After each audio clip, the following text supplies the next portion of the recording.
बिस्मिल्लाहिर्रहमानिर्रहीम। अस्सलाम वालेकुम नाज़रीन, एक नई रिएक्शन वीडियो के साथ हाज़िर खिदमत है। और आज की reaction video of the screen की रिएक्शन वीडियो है। इंडियन गोदी मीडिया हो या इंडियन दीगर सपोर्टिंग मीडिया, सब चिल्ला रहे हैं, रो रहे हैं, मगरमच्छ के आंसू बहा रहे हैं। बात वही है, पाकिस्तान और सऊदी अरेबिया के दरमियान एक तारीख़ी दिफाई मुआहदे के बाद दुनिया हर तरफ से अपने अपने अंदाज से दिखती है। लेकिन आप दुनिया में जीना है तो अपने बाजू पर लड़ना पड़ेगा, मिल के लड़ना पड़ेगा। और ऐसे जो एग्रेसिव और एग्रेशन किस्म के थ्रेट्स हैं अराउंड द ग्लोब, जब कोई ऐसे गलतफहमी का शिकार है जो चैलेंज करता है आपकी सॉवरेनिटी को, आपकी सिक्योरिटी को, आपकी आज़ादी को, तो फिर उसके साथ आईनी हाथों से निपटा जाएगा। मुआहदा कोई एक दिन में या 2 रातों में या हफ्तों भर में नहीं हुआ, इसके लिए कई सालों अंडरस्टैंडिंग तो बहुत पहले थी। पाकिस्तान और सऊदी अरेबिया बहुत करीब थे और करीब हैं और करीब रहेंगे इंशाल्लाह, और अब और भी ज़्यादा करीब आ गए। लेकिन उसको एक हतमी शक्ल दी गई है, एक दूसरे के तजर्बात हों, तो ये बहुत बड़ा ब्रॉडबैंड किस्म का मुआहदा है।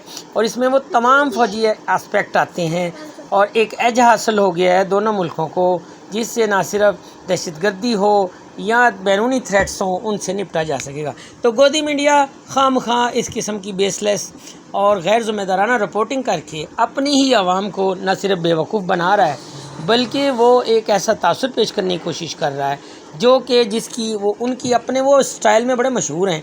और इस स्टाइल में उनका कोई सानी नहीं है। बेसलेस खबरें लगाना, फेक रिपोर्टिंग करना और इस किस्म का प्रोपेगेंडा करके इश्तियाल दिलवाना, ये सब कुछ उनका ही शाखसाना है।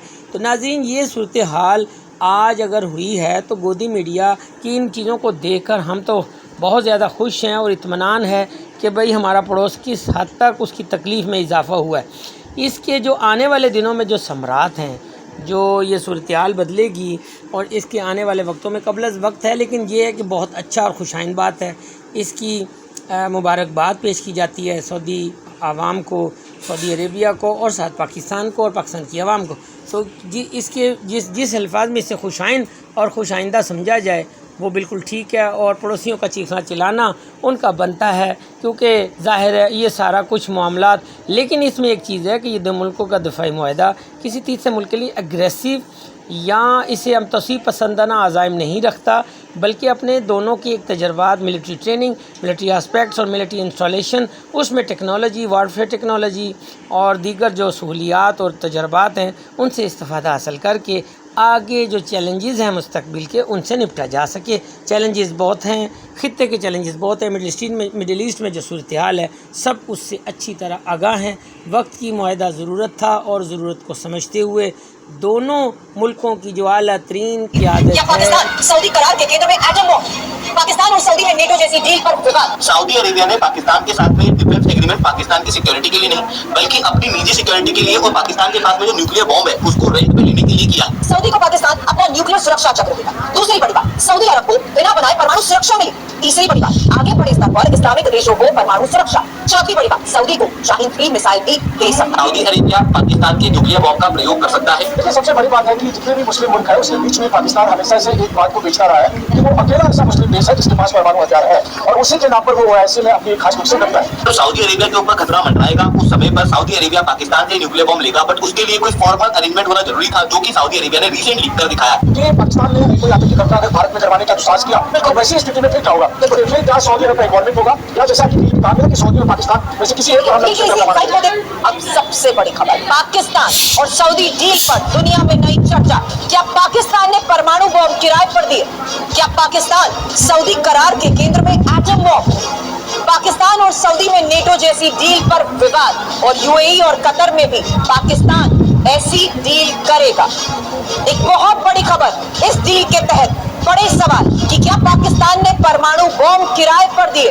क्या पाकिस्तान सऊदी करार के केंद्र में एटम बॉम्ब? मेरे सहयोगी मनीष झा इस वक्त हमारे साथ हमें ज्वाइन कर चुके हैं। मनीष, पाकिस्तान और सऊदी में नेटो जैसी डील को लेकर यह खबर है, लेकिन विवाद क्या है? क्योंकि कई बड़े सवाल इस लिहाज से कि क्या पाकिस्तान ने परमाणु बॉम्ब किराए पर दिए और सऊदी के साथ हुए इस करार में केंद्र में एटम बॉम्ब। देखिए, सबसे बड़ी बात है कि जितने भी मुस्लिम मुल्क हैं उसके बीच में पाकिस्तान हमेशा से एक बात को बेचता रहा है कि वो अकेला ऐसा मुस्लिम देश है जिसके पास परमाणु हथियार है और उसी के नाम पर वो ओआईसी में अपनी खास पोजीशन रखता है। जैसा कि आप सब लोग जानते हो, सऊदी अरेबिया और पाकिस्तान के बीच में एक मेजर डिफेंस एग्रीमेंट साइन हुआ है, जिसके तहत अगर एक भी देश के ऊपर लोग नाटो के आर्टिकल 5 से कंपेयर करते हैं तो कुछ लोग मानते हैं कि ये बेसिकली इंडिया और रशिया के बीच में जो डिफेंस पैक्ट हुआ था उसी के तरीके का है। बट एक मेजर चंक ऑफ लोग even in the western media देखने को मिलते हैं जो ये कहते हैं कि बेसिकली सऊदी अरेबिया ने पाकिस्तान के साथ में डिफेंस एग्रीमेंट पाकिस्तान की सिक्योरिटी के लिए नहीं बल्कि अपनी निजी सिक्योरिटी के लिए और पाकिस्तान के पास में जो न्यूक्लियर बॉम्ब है उसको रेंट पे लेने के लिए किया है। क्योंकि जब पाकिस्तान, ये वही भारतीय हैं जो पाकिस्तानियों को अक्सर ताने मारा करते थे कि पाकिस्तान अपना जो ये न्यूक्लियर एसेट्स हैं इनका हर जगह जिक्र करता है। क्रिकेट हो तो उसमें न्यूक्लियर, सियासत हो उसमें न्यूक्लियर, जंग में तो चलो करता ही करता है। यानी उनके छोटे बच्चे से लेकर बड़े तक, बुजुर्ग तक, सियासतदान तक, प्राइम मिनिस्टर तक हमें धमकियां लगाते रहते हैं और उस पर हमारा मजाक बढ़ाने की कोशिश किया करते थे। लेकिन अब खुद वही भारतीय क्या कुछ कर रहे हैं वो आप इस वीडियो में खुद मुलाहिजा करेंगे कि उसी न्यूक्लियर एसेट को लेकर बार बार ये बता रहे हैं कि असल फायदा पाकिस्तान को उसी न्यूक्लियर एसेट का। और भारत का सोशल मीडिया देखें, 3 दिन हो चुके हैं, मातम है, हर जगह रोना धोना लगा हुआ है। कि कोई कहता है सऊदी अरब ने धोखा दिया, कोई कहता है पीठ में छुरा घोंपा, कोई कहता है कि पाकिस्तान ने रेंट पे दे दिया, कोई ये कहता है कि पाकिस्तान ने वो टेक्नोलॉजी ट्रांसफर ही कर दी और उसके बदले में इतना पैसा लिया है कि पाकिस्तान की आने वाली कई नस्लें जो है वो पैसे खाएंगे, फिर भी वो खत्म नहीं होगा क्योंकि अरबों के पास बड़ा पैसा है। बहरहाल देखते हैं, सुनते हैं और एंजॉय करते हैं क्योंकि हम इसे एज अ एंटरटेनमेंट देखते हैं। रोना सुनकर हम खुश होते हैं और शायद इसी वजह से हम जो है वो भारतीयों से प्रोस्पेरिटी इंडेक्स में भी और हैप्पीनेस इंडेक्स में भी बहुत बेहतर है। न्यूक्लियर बॉम्ब बना रहा था, सऊदी अरेबिया ने उस समय पे पाकिस्तान को फाइनेंशियली सपोर्ट किया था सीक्रेटिवली, और ये सब कोई जानते थे कि जब सऊदी अरेबिया के ऊपर खतरा मंडराएगा उस समय पर सऊदी अरेबिया पाकिस्तान से न्यूक्लियर बॉम्ब लेगा। बट उसके लिए कोई फॉर्मल अरेंजमेंट होना जरूरी था, जो कि सऊदी अरेबिया ने रिसेंटली कर दिखाया है। सऊदी अरेबिया के पास में कोई भी न्यूक्लियर बॉम्ब नहीं है और सऊदी अरेबिया कोई न्यूक्लियर बॉम्ब बना भी नहीं रहा, ना ही ये बना सकता है क्योंकि इसने न्यूक्लियर नॉन प्रोलिफरेशन ट्रीटी को साइन किया हुआ है और यूनाइटेड स्टेट्स ऑफ अमेरिका और यूनाइटेड नेशन के साथ में ये अच्छे रिलेशन रखना चाहता है। इसी कारण से सऊदी अरेबिया इनके सैंक्शन से डरता है और इसी वजह से Saudi Arabia nuclear weapon programme को खुद डेवलप नहीं कर रहा। बट ऑलरेडी सऊदी अरेबिया के पास में सीक्रेटिवली न्यूक्लियर बॉम्ब है इन टर्म्स ऑफ पाकिस्तान। लेकिन वहीं दूसरी तरफ आप देखिए तो उसके पास पैसे नहीं होते थे, तो सऊदी अरब जैसे मुल्क इसलिए भी चंदा देता रहता था कि चलो कम से कम एक मुल्क है जिसको जरूरत पड़ने पर काम आएगा। और यह है कि कतर पर हुए हमले के बाद या पिछले दिनों जिस तरह से मिडिल ईस्ट में सिचुएशन चेंज हुई है उसके बाद से बहुत से मुल्कों को यह लगता है कि कभी अगर हमें जरूरत पड़ी तो हम क्या करेंगे। तो सऊदी अरब के पाकिस्तान के साथ के डील को आप उस संदर्भ में देख सकते हैं। लेकिन ट्रिकी पोजीशन ये आएगी, जैसे भारत के साथ सऊदी अरब के बहुत अच्छे रिश्ते हैं। हमने देखा है कि प्रधानमंत्री मोदी और सऊदी प्रिंस के बीच में कितने अच्छे ताल्लुकात रहे। प्रधानमंत्री कई बार सऊदी गए या सऊदी प्रिंस कई बार भारत आए G20 के दरमियान जब वो आए थे, और भारत और सऊदी के रिश्ते बहुत बड़े।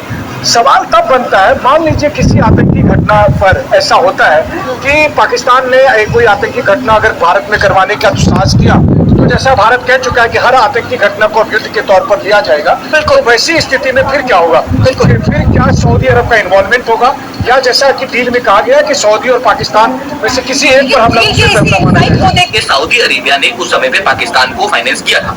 बेसिकली सऊदी अरेबिया को भी ईरान, इराक और इजराइल का डर सता रहा था।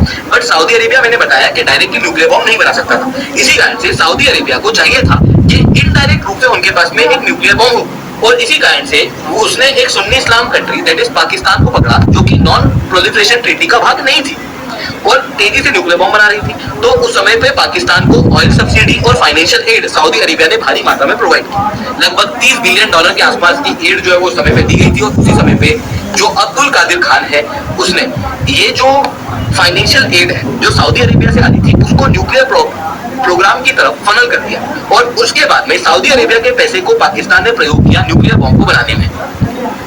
1998 में जब पाकिस्तान ने न्यूक्लियर बॉम्ब बना लिया, उस समय पर सऊदी अरेबिया उन चुनिंदा देशों में से एक थे जिन्होंने पाकिस्तान को सपोर्ट किया था। इवन कई सारी रिपोर्ट्स हमारे पास में 2010 की रिपोर्ट ये बताती है कि सऊदी अरेबिया पाकिस्तान के न्यूक्लियर बॉम्ब का प्रयोग कर सकता है और सऊदी अरेबिया ने ही पाकिस्तान के बॉम्ब को बनाने में सपोर्ट किया था। आप ये 2013 की रिपोर्ट भी देख सकते हो, जहां पर भी यही रिपोर्ट बीबीसी द्वारा पब्लिश की गई थी, जहां पर ये कहा गया था कि पाकिस्तान के पास में जो न्यूक्लियर बॉम्ब है वो सऊदी अरेबिया को शिप हो सकता है। खबर इस लिहाज से समझना मनीष जरूरी है, जहां पाकिस्तान के ये परमाणु बम किराए पर, खबर क्या है, सऊदी को पाकिस्तान अपना न्यूक्लियर सुरक्षा चक्र देगा। दूसरी बड़ी बात, सऊदी अरब को बिना बनाए परमाणु सुरक्षा मिली।